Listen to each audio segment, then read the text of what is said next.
अगर हम बात करें किताबें, मैं इस वर्कशॉप का एक बेसिक पर्पस बताता हूँ। हमें किताबें आज की डेट में अगर हम कोई भी एग्जाम की तैयारी कर रहे हैं और यूपीएससी एग्जाम की तैयारी कर रहे हैं तो किताबों का स्टैक हमारे पास होता है दोस्तों। हमारे पास भरपूर किताबें होती हैं, इसमें कोई कमी नहीं होती हमारे पास। अगर आप ध्यान से देखेंगे तो हमारे हर कमरे में आप जाएंगे तो वही लक्ष्मीकांत, वही जो है डीडी बसु से लेकर हर बुक जो है वो हमारे पास स्टैक होती है। कहानी की शुरुआत जो होती है जब हमारा स्टूडेंट यूपीएससी की प्रिपरेशन करने का प्रण लेता है, जब वो यूपीएससी को फोड़ देने का जो इरादा करता है, तो वो खूबसूरत खूबसूरत किताबें खरीद के लेकर आता है, मोटी मोटी किताबें खरीद के लेकर आता है, जिल्द चढ़ाता है उसके ऊपर। याद है वो वाली जो फीलिंग आती है, हाँ, नई नई किताब के ऊपर जब आप पूरा कवर चढ़ा के उस पर स्टेपलर लिखते हैं, स्टेपलर मारते हैं, बढ़िया से उसको टेप वेप लगाकर सुंदर सुंदर उसको स्टैक करते हैं अपने कमरों में क्रम के हिसाब से। बड़ी वाली किताब, मोटी वाली किताब, छोटी वाली किताब, सुंदर सुंदर उसको लगाते चले जाते हैं। और जब उस किताब के ऊपर उस वाली फीलिंग याद करिए, जो उसके ऊपर लिखते हैं XYZ कुमार, मनोज कुमार, आगे ब्रैकेट में लिखते हैं IAS IPS, उसी समय आप पहले दिन लिखना शुरू कर देते हैं। वो जो उस समय जब नई नई किताबें, नई नई प्रिपरेशन शुरू होती है, तो किताबों को तो हम ऐसे ट्रीट करते हैं जैसे DDLJ में ये आपकी किताबें और आप हैं। ये शुरुआती दौर में बच्चों के साथ यही होता है, मतलब फॉलन इन लव, बिल्कुल एक दूसरे की तरफ जो है वो खिंचे हुए चले आते हैं। नई नई किताबें होती हैं, आहा आज हमने डीडी बसु खरीदी, आज हमने बिपिन चंद्रा खरीदी है, आज लक्ष्मीकांत का जो है नया वाला एडिशन खरीद के लेकर आए, एकदम नया, एकदम फ्रेश जो है लेकर आए हैं। और शुरुआती दौर में बस ऐसा ही लगता है कि एक दूजे के लिए बने हुए हैं, बस प्यार में पागल हैं एक दूसरे के। और जब शुरुआत में जब नई नई किताब आती है, लेकिन जैसे जैसे 2-2.5 महीना बीतता है, आप मुझे बताइएगा ऐसा होता है कि नहीं है कि वो कपल जो एक दूसरे कमरे में तो रहता है लेकिन एक दूसरे से बात नहीं करता, एक दूसरे से लड़ता रहता है, एक दूसरे से कोई कम्युनिकेशन नहीं करता, कुछ दिनों बाद आप और आपकी बुक्स सेम हो जाती हैं। और फिर एक दिन ये किताबें ही आपसे पूछ लेती हैं रिश्ता क्या कहलाता है। लाए तो मुझे बड़ी मोहब्बत से थे, उस समय तो मेरे लिए शाहरुख खान बने हुए थे, काजोल बने हुए थे, तुम्हारी ऐसा लग रहा था कि मेरी मोहब्बत में ही तुम पागल हो। और आज क्या हो गया, आज किताबों की तरफ मुंह नहीं मोड़ते, कभी कभार किसी किताब को पलट लिया, नहीं तो किताब की तरफ मुंह देखते। मुझे बताओ कि ऐसे ही कहानी होती है कुछ समय बाद किताबों के साथ, ऐसा ही होता है। ठीक है, शुरुआत की जो मोहब्बत होती है, शुरुआत का जो क्रश होता है, जो प्यार होता है, जो एक दूसरे के लिए दीवानापन होता है, वो किताबों को अपने पास हमेशा लेके रखना, अपने सिरहाने लेके सोचना। कुछ दिनों बाद वो किताबें कहाँ चली जाती हैं पता ही नहीं चलता, वो अलमारी में कहाँ पड़ी है, अलमारी में कौन सी किताब बड़ी वाली थी, कौन सी छोटी वाली थी। ठीक है, वो एक दूसरे के साथ कम्युनिकेशन, एक दिन किताब खुद पूछती है रिश्ता क्या कहलाता है, कभी हमें भी पढ़ लिया करो प्रभु, लाए किस लिए थे हमें।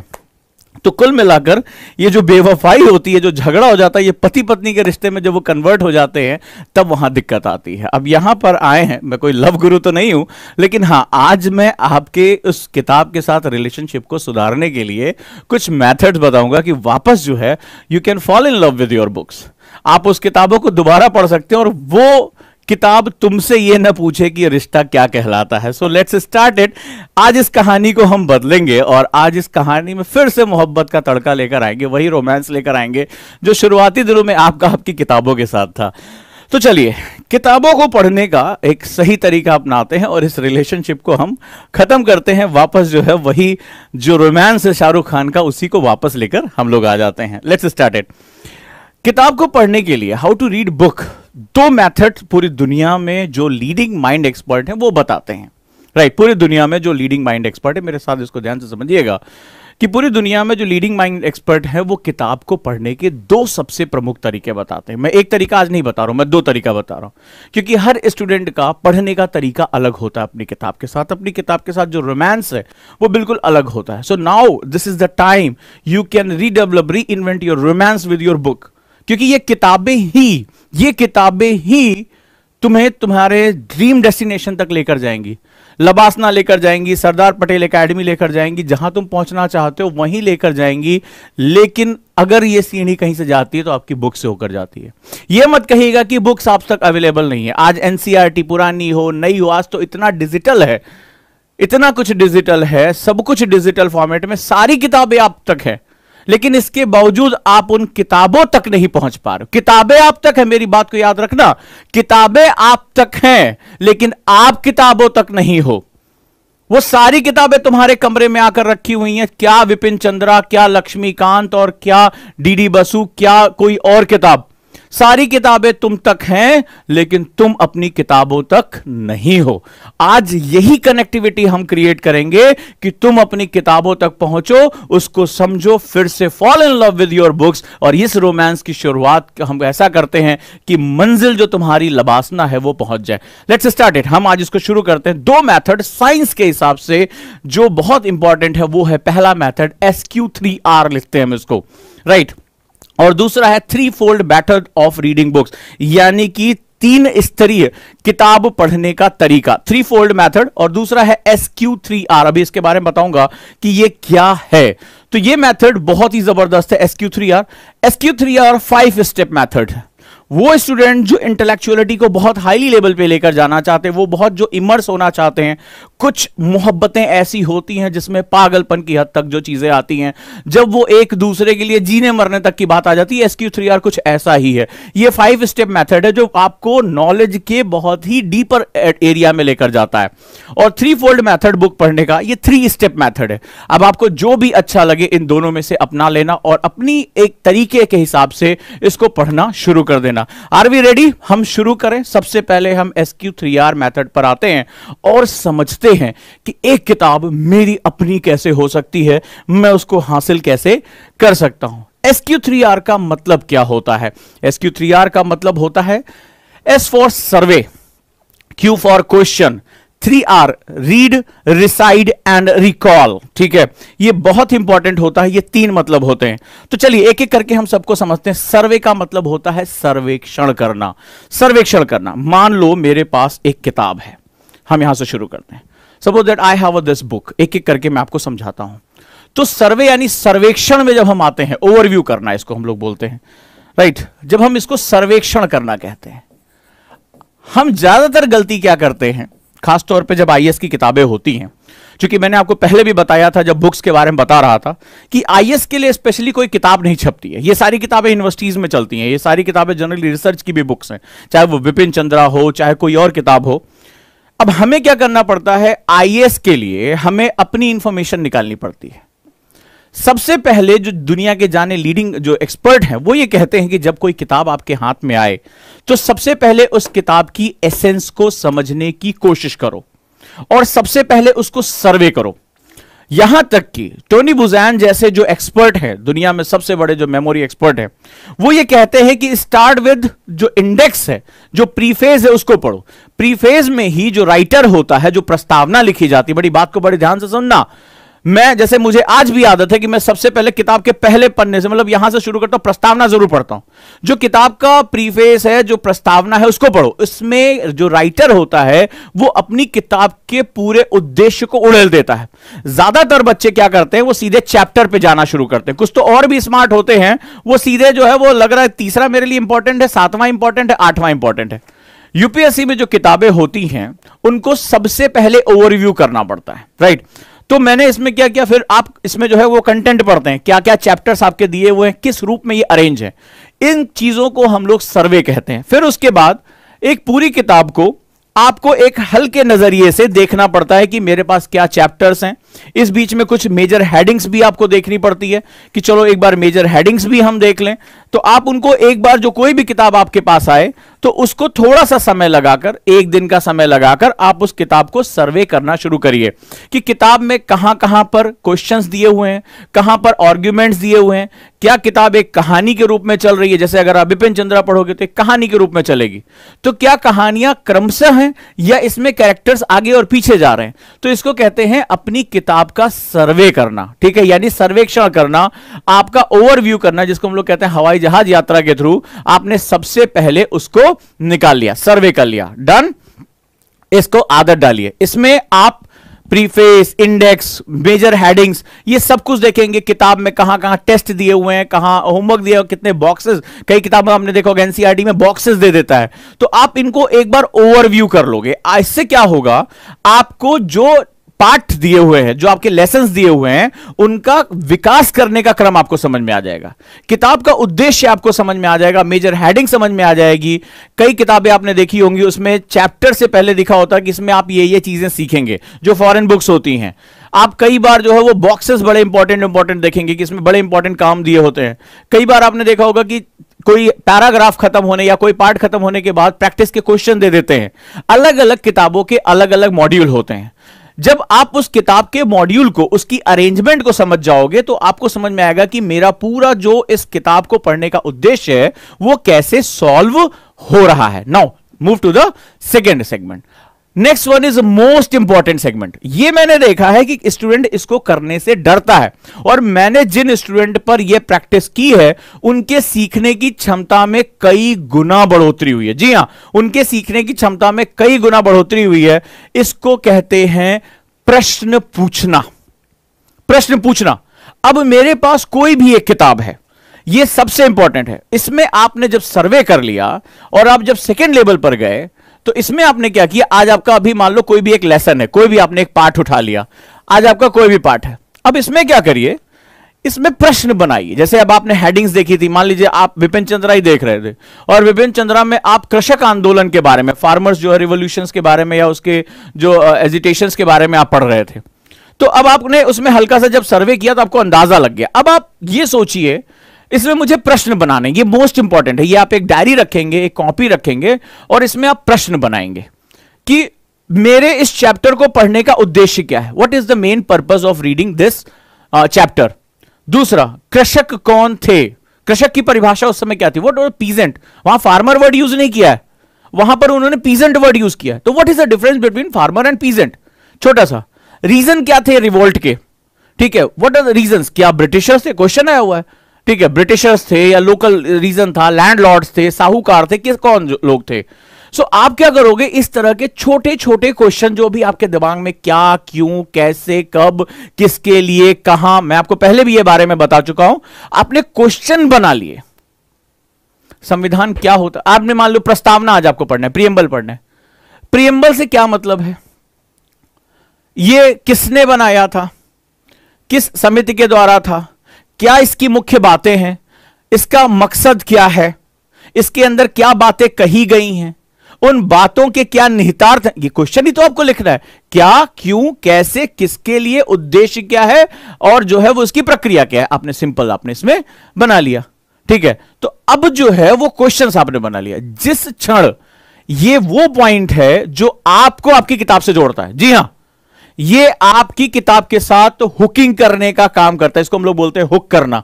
जैसे मछली कांटे में फंसती है, उसी तरह उस चैप्टर के मुख्य तथ्य, यकीन मानिए आप 70 to 80% फैक्ट पहले फंसा ले जाओगे। यानी चैप्टर शुरू होने से पहले ही आपका जाल बिछ चुका होगा। इस चैप्टर की 80% इंफॉर्मेशन, मैं एक एवरेज स्टूडेंट की बात कर रहा हूं, 70 to 80% एवरेज जो आपकी इंफॉर्मेशन है वो खटाक से आपके साथ फंस जाएगी। आप रेडी हैं किताब के लिए, और अब आपकी किताब कहीं नहीं भाग के जा रही है, बात याद रखिएगा। नाउ क्वेश्चन वाला पार्ट बड़ा जरूरी है। आप चाहे तो मुझे सैंपल भी भेज सकते हैं, सर ये मैंने इस चैप्टर के लिए बनाया। बेसिक शुरुआत में कुछ वियर्ड से बन सकते हैं, हल्के फुल्के अबूझे बन सकते हैं, कोई बात नहीं है, डरना नहीं है। समय जैसे जैसे बीतेगा आपके क्वेश्चंस की वैल्यू अपने आप बढ़ जाएगी, डरना नहीं है। ये बिल्कुल ऐसे है कि जैसे आज मैं शुरुआत कर रहा हूं, मैं बेसिक क्वेश्चन, ये मैं क्या पढ़ रहा हूं, इसका उद्देश्य क्या, ये तो आप क्वेश्चन पूछ सकते हो, पर्पस क्या है, ये क्या चीज है। आपने हेडिंग देखी और क्वेश्चन मार दिया, ठीक है। ये मैंने प्रैक्टिकल करके देखा और बच्चे की पढ़ाई में बहुत ज्यादा इसमें जो है वो परिवर्तन आ चुका था। और अगर आप बिलीव करते हैं तो इस मेथड को आप लेकर जाएंगे।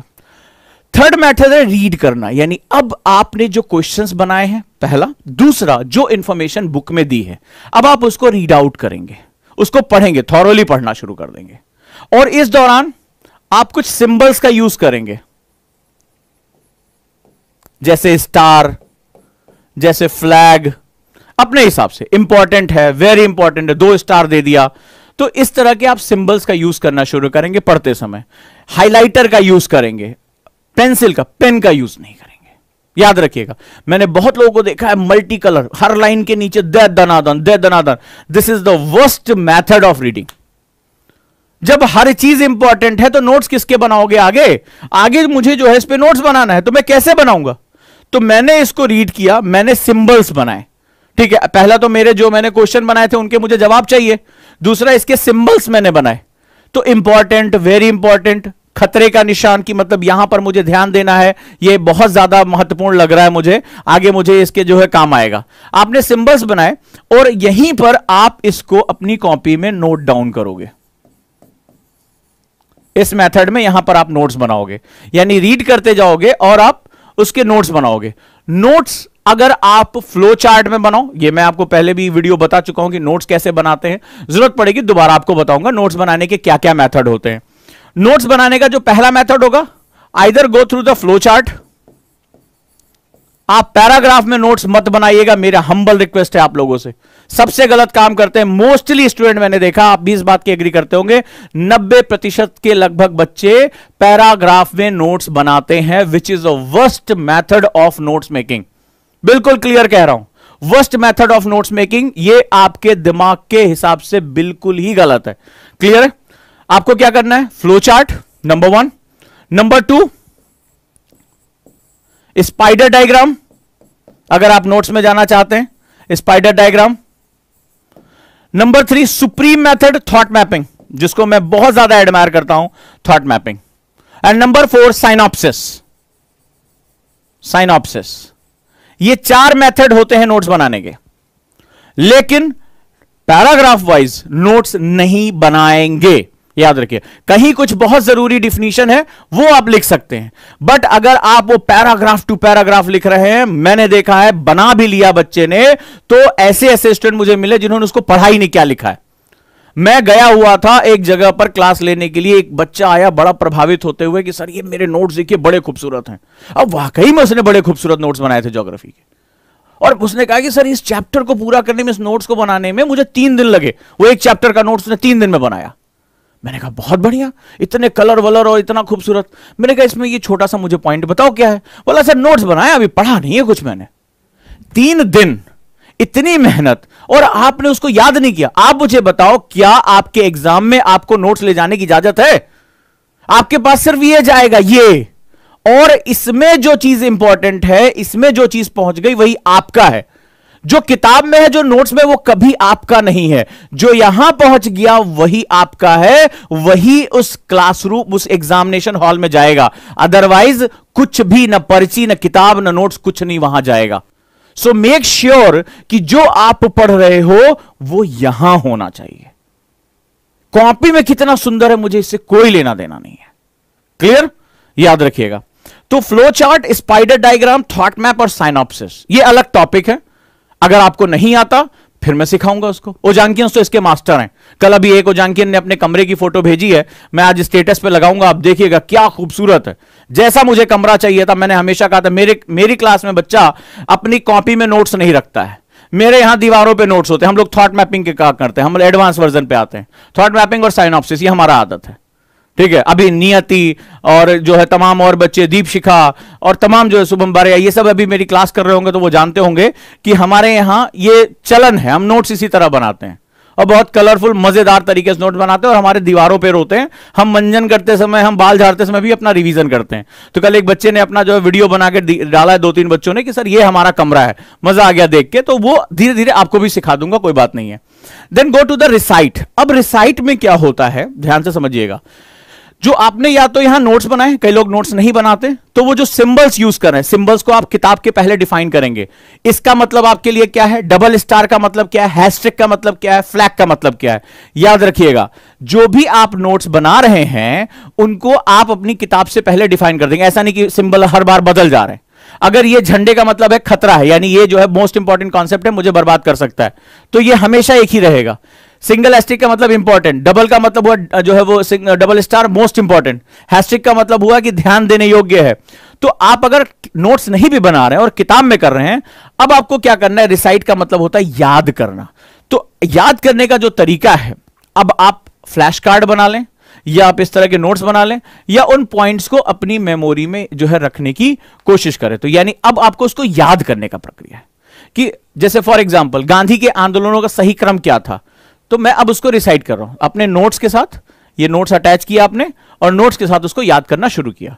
नोट्स जैसे जैसे बनाते जाएं, हम लोग क्या करते हैं, स्टूडेंट बहुत बड़ी गलती करता है, नोट्स को याद करता है, पहले नोट्स बनाता है, ठीक है, महीनों तक नोट्स बनाएगा, उसके बाद वो सोचता है एक दिन नारियल वारियल फोड़ेंगे, तिलक विलक लगाएंगे, पहुंच जाएंगे, आज हम नोट्स याद करेंगे। 4-5 महीने बाद तब तक उसको याद ही नहीं आता कि नोट्स बनाया किस चीज का था ससुर, यही नहीं हमें समझ में आता। तो वहां पर जो है बड़ी बड़ी गलती हो जाती है। वहां आपको क्या करना है, जिस समय आपने 2 पेज का नोट्स बनाया, मान लो आपने 10 पेज पढ़ा, 2 पेज का आपने नोट्स बनाया, वो उसी के उसी दिन याद होना चाहिए। यह बात याद रखिएगा, इसको इंपॉर्टेंट मार्क कर लीजिए कि आज नोट्स बना लिए हैं, पहले हम नोट्स बनाएंगे भाई, अब फिर एक दिन जो है हम चौड़ा के जो है चौधरी पान यहां लेके आ जाए, पान खाएंगे तब हम याद करेंगे ना, ऐसा कुछ नहीं होने जा रहा है। आज 2 पेज का नोट्स बना है, सोने से पहले आपको उसको याद करना, उसको रिसाइट करना आपकी जिम्मेदारी है, आपकी जिम्मेदारी है। क्लियर? नाउ नेक्स्ट, बहुत इंपॉर्टेंट, रिकॉल।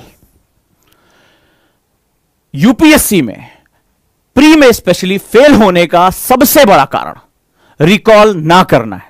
मुझे बच्चों ने मैसेज किया, सर रिवीजन में बिल्कुल मजा नहीं आता। रिकॉल का मतलब होता है रिवीजन करना। सर पहले पूरा पढ़ लें फिर रिवीजन करें क्या? सर अभी नहीं सर, वो बहुत बोरियत सी लगती है, ये आप भी कहते हैं और आप ही के मैसेज थे। लेकिन याद रखिएगा, अब जो मैं आपको साइंटिफिक मेथड बताता हूं, अगर आपने कोई चीज याद किया या पढ़ा है, अगर 24 घंटे के अंदर, यह साइंस कहता है, आप हैरी लॉरेन को जाकर पढ़ सकते हैं, हैरी लॉरेन दुनिया के बहुत लीडिंग एक्सपर्ट हैं, तमाम तरह की इंफॉर्मेशन आपके पास पड़ी है। अगर आप किसी भी पढ़ी हुई चीज या आपकी नोट्स बनाई गई चीज को अगर 24 घंटे के अंदर, 24 आवर्स के अंदर अगर रिवाइज नहीं करते हैं, लिख लेना इसको पॉइंट, आप किसी भी पढ़ी हुई चीज का 80% भूल जाएंगे। आज मैं आपसे लाख चीख चीख के आपसे 50 बातें कहूं, लेकिन 24 घंटे बाद इसका सिर्फ 20% आपको याद रहेगा, 80% गायब हो जाएगा। और यह साइंटिफिक फैक्ट है, आप इसको चेक कर सकते हैं। अब आप सोच के देखिए, अगर किसी पढ़ी हुई चीज को आप 1 महीने रिवाइज नहीं करते हैं तो सिर्फ हल्की हल्की यादें रह जाएंगी और कुछ नहीं बचेगा। और फिर जब आप एग्जाम में जाते हैं, हाय दैया वो पेज पे ऊपर लिखा था ये वाला क्वेश्चन हुआ तो हम पढ़े थे, अब इसमें ए लगाएं कि बी लगाएं? ना ए लगाएं ना बी लगाएं, निपट जाएं, अगले साल फिर आए। तो ऐसा जो होगा वो नहीं होना चाहिए। आपको जब भी कोई नोट्स बनाए, सबसे बड़ी मैंने आपको गलती क्या बताई, पहले हम नोट्स बनाएंगे फिर याद करेंगे, और फिर जब याद करेंगे तो अब साल के आखिरी में जाकर रिवाइज करेंगे। बचेगा क्या तुम्हारे पास? तुम खुद ही अंदाजा लगा लो। साइंस तुम्हें दे रहा हूं, इसका जो है मैं मनोवैज्ञानिक कारण दे रहा हूं। यानी फर्स्ट रिवीजन आपका 24 आवर के अंदर आपका नोट्स आनी चाहिए। एक बार पहले रिवाइज करोगे, चाहे सोने से पहले, सुपर उठने के बाद, ऑफिस जाते समय, आप इसमें तुरंत के तुरंत इसको क्या करोगे? रिवाइज करोगे, रिकॉल करोगे, इसको तुरंत के तुरंत इसको जो है वो जो है दोबारा इसको रिवीजन करने का प्रयास करोगे। अगर नहीं हुआ तो मामला साफ है। लॉजिक दे रहा हूं, आप जाकर स्टैट चेक कर सकते हैं, मेरी बात सुनने समझने की जरूरत नहीं है। तो आप अंदाजा लगा के देखो कि 100 चीजें पढ़ी हैं, 80 चीजें 24 घंटे के अंदर गायब। अरे मेमोरी है, ये इसमें डाउनलोड नहीं होता है। जैसे फोन में भी short term long term memory होती है, हमारे पास भी शॉर्ट टर्म और लॉन्ग टर्म मेमोरी होती है। तो ऊपर वाले ने कहा है, हमारी प्राचीन परंपरा पे लिखा गया है कि अभ्यासेन विद्या उद्यमेन लक्ष्मी। संस्कृत में यह बड़ी खूबसूरत बात कही गई है कि विद्या अभ्यास से आती है और लक्ष्मी यानी धन जो है वो उद्यम करने से आता है। अभ्यासेन विद्या उद्यमेन लक्ष्मी, ये हमारी प्राचीन परंपराओं का हिस्सा था। यानी कि हमें विद्या प्राप्त करने के लिए अभ्यास, प्रैक्टिस करनी पड़ेगी। That is the logic given by our ancient, जो हमारे गुरुज थे, उन्होंने हमें यह दिया है। सो अभ्यास मतलब revise, revise, recall, recall again and again. So if you are leaving this particular point, तो आया गया, खत्म, ठीक, मामला finish. Next one, now I am moving to the second method which is a very very important. ये थोड़ा सा easy है, राइट, ये थोड़ा सा इजी है और इसमें 3 स्टेप होते हैं। Now this is known as 3-fold method, यानी इसको हम लोग 3 मोड मैथड के नाम से जानते हैं। इसमें जो होता है इस अपने नेचर के हिसाब से, ठीक है, SQ3R भी आप कर सकते हैं, उसमें इन्वॉल्वमेंट आपसे ज्यादा मांग रहा है, 5 स्टेप मांग रहा है। इसमें 3 स्टेप होता है। फर्स्ट इसमें स्टेप जो होता है, अगर किसी को किताब को एक बार से ज्यादा पढ़ने की, पिछली बार वाले में क्या था कि किताब को एक बार पढ़कर या 2 बार पढ़कर हम नोट्स मेकिंग प्रोसेस पे पहुंच जाते हैं। इसमें किताब को जिनको ज्यादा बार पढ़ने की आदत होती है उनके लिए यह बहुत ही अच्छा मेथड है। चलें शुरू करें, बताएं।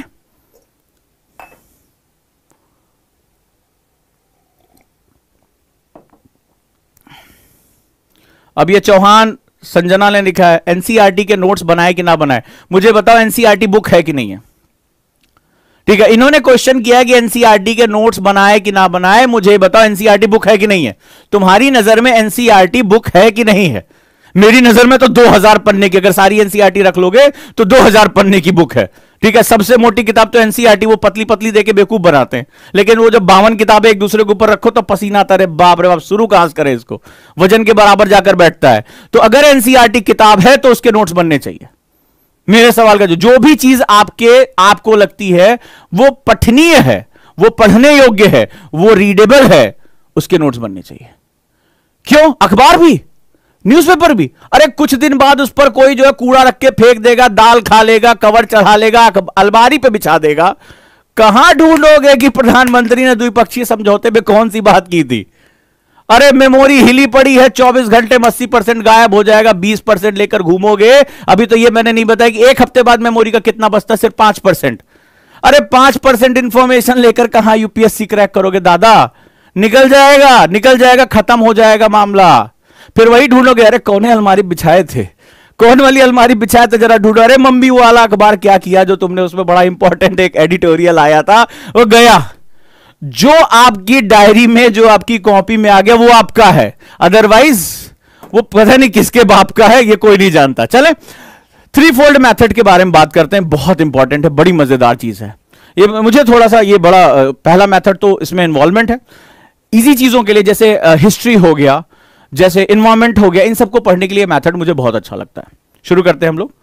Now let's start it. First reading, पहली रीडिंग, इसको हम लोग बोलते हैं, इसमें क्या होता है, किताब को 3 रीडिंग करनी पड़ती है। This is the method. 3 reading करनी पड़ती है किताब की। पहली रीडिंग जो होती है उसको हम लोग नॉवेल लाइक रीडिंग कहते हैं। मुझे बड़ी पसंद है ये किताब है। अब इस किताब को पहले पन्ने से लेकर आखिरी पन्ने तक बिना किसी पेंसिल को, बिना किसी नोट्स बनाए, बिना हाईलाइट के मैंने इसको पढ़ लिया। इसके पीछे जो साइंस है वो मैं आपको बता देता हूं। इसके पीछे भी एक जो है मनोविज्ञान है। याद होगा आप में से कई स्टूडेंट ने नॉवेल्स पढ़ी होंगी, चाचा चौधरी, पिंकी, बिल्लू, ध्रुव, नागराज, डोगा, ये सब की आपने कॉमिक्स पढ़ी कि नहीं पढ़ी है? या वेद प्रकाश शर्मा, वर्दी वाला गुंडा, ठीक है, रीमा भारती, ये सब नॉवेल भी पढ़ी होंगी। या हो सकता है मिल्स एंड बून्स पढ़ी होगी आप लोगों ने, राइट और रॉन्ग? आप मुझे बताइए, जब कॉमिक्स पढ़ते थे, जब नॉवेल पढ़ते थे, जब कोई अपने इंटरेस्ट की चीज पढ़ते हैं, क्या हम उसमें नोट्स बनाते हैं कि चाचा चौधरी ने साबू से कहा, या उसमें लिखा था कि साबू को जब गुस्सा आता है तो कहीं ज्वालामुखी फटता है, लाओ इसके नोट्स बना लें? कभी ऐसा हुआ? दिन भर में हम लोग जब छोटे थे, कॉमिक्स हम लोग के लिए उस समय ये सोशल मीडिया नहीं था, हम दिन भर में पूरा सेट पढ़ जाते थे। क्या नागराज, क्या डोगा, क्या ध्रुव, क्या भोकाल, जितनी भी कॉमिक्स थी सब निपटा लिया करते थे। पता नहीं आप लोगों ने कॉमिक्स पढ़ी कि नहीं पढ़ी, आई डोंट नो, लेकिन हमारे लिए तो वही सबसे बड़ा एंटरटेनमेंट होती थी, राइट? लेकिन कभी भी हमने नोट्स नहीं बनाया कि अब वेद प्रकाश शर्मा में, वर्दी वाला गुंडा में जो है वो गुंडे ने ये कहा, पुलिस वाले ने ये कहा, कभी नहीं नोट्स बनाया, बिकॉज हम उसको इंजॉयमेंट के लिए पढ़ते थे। सो नॉवेल लाइट रीडिंग में जो सबसे बड़ा मनोविज्ञान है, क्यों आप जो इसमें पढ़ेंगे वो मनोरंजन यानी इंजॉयमेंट के लिए पढ़ेंगे।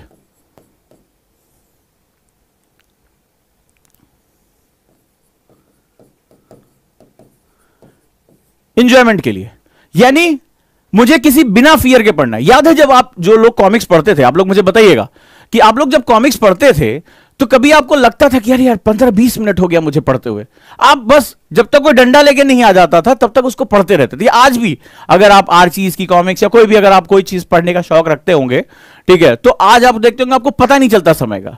तो जब हम किसी चीज को, इसमें जो साइकोलॉजी है वो ये समझो कि जब हम किसी चीज को इंटरेस्ट के लिए पढ़ते हैं, बिना प्रेशर के पढ़ते हैं, बिना फियर के कि हमें इसमें कुछ हासिल करना है, तो उस चीज के साथ हमारी अटैचमेंट बढ़ जाती है। तो फर्स्ट रीडिंग को हम लोग novel like reading, comics like reading बोलते हैं। यानी आपकी जो भी किताब है आप उसको एक कहानी की तरह पढ़ो। एक पेंसिल रखो, सिर्फ अपने साथ एक पेंसिल रखनी है। कहीं कुछ इंपॉर्टेंट लग रहा है तो उसके ऊपर आपने एक स्टार मार्क कर लिया, वो अंडरलाइन वाला काम नहीं करना है। अंडरलाइन वाला काम नहीं करना है, स्टार मार्क कर लिया, पेज को मोड़ दिया, या उसके ऊपर एक स्लिप लगा दी कि दिस कैन बी इंपॉर्टेंट, आप फ्यूचर के लिए इस्तेमाल कर सकते हैं। क्लियर है? डन है?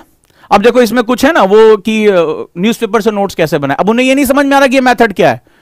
फिर कहीं जाएंगे किसी और टीचर के पास, सर ये बता दीजिए बुक कैसे पढ़ें, ठीक है। तो ये अभी जो चल रहा है उस पर उनका फोकस नहीं है, अब इनका दिमाग न्यूज़पेपर में अटक गया है। तो यही है, अभी ये किसी और मंच पे जाएंगे, कुछ और सवाल पूछेंगे, फिर ये मंच टू मंच घूमेंगे इधर से उधर। अभी क्या बता रहा हूं इसको समझने की बजाय इनकी अपनी रामायण चलती रहती है। तो आज गा लो, आज गा लो, कल रोओगे भी, ठीक है। चलो, तो इसको हम लोग नॉवेल लाइक रीडिंग बोलते हैं, राइट। यहां पर आपको सबसे ज्यादा फोकस करना है, बहुत इंटरेस्टिंग। इसमें आप पहले पेज से लास्ट पेज तक पूरा पढ़ जाओगे और इंटरेस्ट के साथ पढ़ोगे। इसमें क्या होता है कि जब कोई बहुत लंबा विषय होता है तो आपको इसके कैरेक्टर समझ में आ जाते हैं। अब जैसे विपिन चंद्रा आप पढ़ोगे, इसके लिए बड़ी अच्छी है ये। तो विपिन चंद्रा में आप देखोगे कि एक ही काल के घटनाक्रम को वो गांधी के तुल्य विश्व में क्या चल रहा है वो किसी और चैप्टर में रख रहे हैं। गांधी क्या कर रहे हैं अलग कर रहे हैं, लेकिन उसी समय जो आदिवासी या भारत के अन्य हिस्सों में क्या चल रहा है वो उसको अलग रख रहे हैं। ये अलग अलग चैप्टर्स हैं, लेकिन जब आप उसको पूरा पढ़ोगे तो आपको समय पता चलेगा कि एक ही समय काल में ये घटनाएं हो रही थी। विश्व में ये हो रहा था, भारत में ये हो रहा था, राष्ट्रीय स्तर पर ये हो रहा था, क्षेत्रीय स्तर पर ये हो रहा था, रीजनल लेवल पे ये हो रहा था। आपको वो पूरी घटनाओं को जोड़ने में बहुत आसानी होगी। इसको हम लोग फर्स्ट नॉवेल लाइक रीडिंग कहते हैं। यहां आपने कर लिया, ठीक है। सेकेंड जो होता है ये मोस्ट इंपॉर्टेंट है। अब इसको हम लोग सेकेंड रीडिंग बोलते हैं। अब किताब खत्म नहीं हुई, अब क्या हुआ कि फर्स्ट रीडिंग खत्म होने के बाद रख दिया है, चलो हिस्ट्री खत्म हो गया, पॉलिटी उठाते, ना ना ना, अभी वो किताब का सिर्फ आपने नॉवेल लाइक रीडिंग की है। सावधानियां है, सेकेंड रीडिंग को हम लोग बिट बाय बिट रीडिंग कहते हैं, यानी आप इसमें चैप्टर टू चैप्टर पढ़ेंगे, पहला चैप्टर, और यहीं पर आप नोट्स बनाएंगे, इसी में ही आपके नोट्स प्रिपेयर होंगे। एक एक चैप्टर पढ़ेंगे, ध्यान से पढ़ेंगे, हाईलाइट करेंगे। अब आपने एक बार उसको पढ़ रखा तो आपको अंदाजा हो चुका होगा कि जो हमने पहले सर्वे किया था उसमें आपको अंदाजा हो गया होगा कि इसमें इंपॉर्टेंट पॉइंट्स क्या क्या है मेरे, और अब आपको नोट्स बनाने में सहूलियत हो जाएगी। आप एक एक चैप्टर करके नोट्स बनाने के साथ साथ उसको रीड करना है, उसको जो है याद करना शुरू कर देंगे। जो मैंने इससे पहले मेथड बताया था वो याद करने का तरीका आप बोल के याद कर सकते हैं, फ्लैश कार्ड के थ्रू याद कर सकते हैं, किसी को सुना के याद कर सकते हैं, जो भी आपका तरीका, या आप उसको राइट डाउन करके याद कर सकते हैं, वो आपका अपना तरीका, और उसके बारे में फिर कभी बात करूंगा। एंड इसमें फिर थर्ड रीडिंग करनी होती है, बड़ी सावधानी रखनी होती है। अभी काम खत्म नहीं हुआ कि चलो नोट्स बन गया, भैया खत्म हो गया काम, नहीं, इसको रैप अप रीडिंग कहते हैं। जैसे गठरी समेट लेना ना, लाओ भाई अपना, लाओ ये सामान, लाओ लाओ लाओ लाओ लाओ, सब लोग लाओ। जैसे तमाशे वाला जब तमाशा दिखाता है उसके बाद बाबूजी बाबूजी चलिए चलिए चलिए दीजिए, सैंपल दीजिए, और वो फिर अपनी गठरी वठरी बांधकर फिर कहीं चल देता है। इसको रैप अप रीडिंग कहते हैं। और इसको में क्या होगा, अगर बुक्स को बहुत तेजी से फिर से पढ़ना पड़ेगा, बहुत फास्टर वे में पढ़ना पड़ेगा, क्विकली क्विकली क्विकली, और जो इंपॉर्टेंट पॉइंट्स नोट्स बनाते समय आपके छूट गए थे उनको ऐड ऑन करना होगा, और यहां पर इसको रिवाइज करना होगा। इसको बोलते हैं रिवाइज करना, जो हमने पहले किया था, यानी हमें उसको रिकॉल करना है। हमने जो पढ़ा 24 घंटे के अंदर या 48 घंटे के अंदर हमें उसको वापस रिकॉल कर लेना है, उसको याद कर लेना है। तो ये 3 स्टेप का प्रोग्राम है। यानी फर्स्ट स्टेप में नॉवेल लाइक रीडिंग हम करेंगे, उपन्यास की तरह उसको पढ़ेंगे, बिना किसी प्रेशर के, आनंद के लिए पढ़ेंगे। जब भी उस पर लिखो कि मैं इस किताब को फर्स्ट रीडिंग में आनंद, इंजॉयमेंट के लिए, जानकारी के लिए पढ़ रहा हूं, मेरा और इससे ज्यादा कोई उद्देश्य नहीं है। और मैंने देखा ये बहुत फायदा करता है। जैसे किताब के ऊपर से बोझ हट जाता है कि मुझे याद करना है, हाय दैया आज मुझे 20 चैप्टर पढ़ने हैं, वैसे किताब अच्छी लगने लगती है कि मुझे समझना है क्लाइमेटोलॉजी में क्या हो रहा है, ओशिनोग्राफी में क्या हो रहा है, क्या हुआ था भारत के स्वतंत्रता आंदोलन में। तो जब आप इस उद्देश्य के साथ ऑर्डर करते हैं अपने दिमाग को, तो उसके साथ वो इंजॉयमेंट के साथ पढ़े, फिर वो समय नहीं पता चलता। कई कई किताबें मैंने जो है वो 22-22, 23-23 घंटे में पूरी खत्म, एक सिंगल रीडिंग में, एक ही दिन में उसको खत्म किया। तो that is a very important segment, right. अब सेकंड, नोट्स यहां बनेंगे, यहां याद करेंगे और यहां रिवाइज करेंगे, रैप अप करेंगे। क्लियर है? So these are the methods जहां पर किताब आप 2 नेचर के हिसाब से, फिर से बोल रहा हूं, अपने नेचर के हिसाब से, either you go to the SQ3R, deeper involvement है, ज्यादा गहरा इन्वॉल्वमेंट है, 5 स्टेप का इन्वॉल्वमेंट है, सर्वे करेंगे, क्वेश्चंस बनाएंगे, एक पेज बनाइए, उस पर क्वेश्चंस लिखिए, देखिए आपकी पढ़ने का तरीका कितना जो है बदल जाएगा। रीड करेंगे, नोट्स बनाएंगे, रिसाइट याद करेंगे, देन रिकॉल करेंगे, और 24 घंटे के अंदर फर्स्ट रिकॉल आपका हो जाना चाहिए। इस पे आप लिख लीजिए, नहीं तो आप अपने साथ भयानक डिजास्टर क्रिएट कर लेंगे। दूसरा मेथड है 3-fold method. First reading novel like reading, second reading bit by bit and notes taking. Notes मैंने आपको बताया था कभी भी पैराग्राफ वाइज नहीं बनेगा, मैं कभी भी क्लास आप ले लूंगा, जैसे ये मैं आज आपके डिमांड पे क्लास ले रहा हूं वैसे आगे भी ले लूंगा। और थर्ड रीडिंग इसको रैप अप रीडिंग कहते हैं, यानी वहां पर तेजी से इसको वापस याद करते हुए, रिकॉल करते हुए, रिवाइज करते हुए इसको क्लोज कर देंगे। ये जो दो मेथड हैं, अपने अपने चाहे तो आप ये दोनों मेथड ऑप्ट कर सकते हैं। हिस्ट्री के लिए इस मेथड के साथ जा सकते हैं, और जो कॉम्प्लेक्स सब्जेक्ट हैं जैसे पॉलिटी हो गया, जैसे साइंस के सब्जेक्ट हो गए, जैसे ज्योग्राफी हो गई, उसके लिए आप SQ3R मेथड पे जा सकते हैं। आप दोनों मेथड अपने हिसाब से इस्तेमाल कर सकते हैं। क्योंकि हिस्ट्री में कहानियां हैं, हिस्ट्री में एक फ्लो चलता है, हम उसके साथ कर सकते हैं, हम इन्वायरमेंट में ये काम कर सकते हैं। बट जहां पर मुझे कॉम्प्लेक्स इश्यूज है वहां पर मैं SQ3R के साथ जा सकता हूं। ये दोनों मेथड आपकी किताब पढ़ने के तरीके और वापस आपके रिश्तों में जो रोमांस है, जो किताबें पूछ रही हैं रिश्ता क्या कहलाता है, उसको आप जो है वो वापस उसी शाहरुख खान के रोमांस को वापस लेकर आ सकते हैं, जहां पर आपको आपकी किताबें एक दोस्त के फॉर्म में दिखाई पड़ेंगी दोस्तों। और मेरी यही कोशिश है कि आप अपनी किताबों पर विजय पाना सीखें, मोहब्बत करें उससे। क्योंकि एक दुनिया में अगर किताबों पे जिसने अपनी मोहब्बत कर ली, उसके ऊपर अपना काबू पा लिया, वही लबासना आसानी से पहुंचेगा। वो चाहे अकेले उसका सफर क्यों ना हो, किताबें ही उसकी सबसे अच्छी दोस्त है। लेकिन किताबों से आपकी नफरत, किताबों से आपकी दूरी बहुत ही ज्यादा खतरनाक है। तो मैंने क्या कहा कि आप तक किताबें पहुंच रही हैं, आप किताबों तक नहीं पहुंच रहे हो।